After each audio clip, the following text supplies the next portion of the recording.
1 ദിനവൃത്താന്തം 11-ാം അധ്യായം 9-ാം വാക്യം.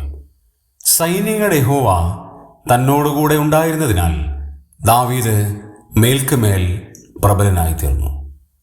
ദാവീദിന്റെ ജീവിതത്തിൽ ദൈവം വരുത്തിയ വ്യത്യാസം വളരെ വ്യക്തമാണ്. യഹോവ തന്നോടുകൂടെ ഉണ്ടായിരുന്നു എന്ന് പറയുന്നതിന് പകരം സൈന്യങ്ങളുടെ യഹോവ തന്നോടുകൂടെ ഉണ്ട് എന്നാണ്. യുദ്ധങ്ങൾ നിർത്തൽ ചെയ്യുന്ന, രഥങ്ങളെ തോൽപ്പിക്കുന്ന, വില്ല് കുലയ്ക്കുന്ന, നശിപ്പിക്കുന്ന സൈന്യങ്ങളുടെ യഹോവ ദാവീദിനോട് കൂടെ ഉണ്ടായിരുന്നത് കൊണ്ട് ദാവീദ് മേൽക്കുമേൽ പ്രബലനായിത്തീർന്നു. നമ്മുടെയും ജീവിതത്തിൽ നമ്മുടെ ദൈവം നമ്മോടുകൂടെ ഉണ്ടെങ്കിൽ നമ്മൾ മേൽക്കുമേൽ പ്രബലനായി തീരുവാനിടയാകും. ദൈവത്തിൻ്റെ കൃപയില്ലാതെ ആത്മീക ശുശ്രൂഷകൾ ചെയ്യുവാൻ കഴിയില്ല.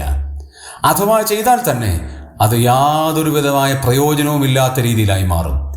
എന്നാൽ യഹോവയും ദൈവത്തിൻ്റെ പരിശുദ്ധാത്മാവിൻ്റെ ശക്തിയും നമ്മളുടെ നാവിലും നമ്മുടെ ശരീരത്തിലും വഹിക്കുമ്പോൾ ആ ശക്തിയാൽ നമ്മൾ പങ്കുവെക്കുന്ന സന്ദേശങ്ങൾ ഹൃദയങ്ങൾക്ക് രൂപാന്തരം ഉണ്ടാകും. ആത്മാവിൻ്റെ വലിയ ശക്തമായ ദൂത് അവിടെ ഉണ്ടാകും. അതുകൊണ്ട് നമുക്കും പറയാം, യഹോവ എന്നോടുകൂടെ ഉള്ളതുകൊണ്ട് ഞാൻ ദൈവകൃപയിൽ ശരണപ്പെടുന്നു.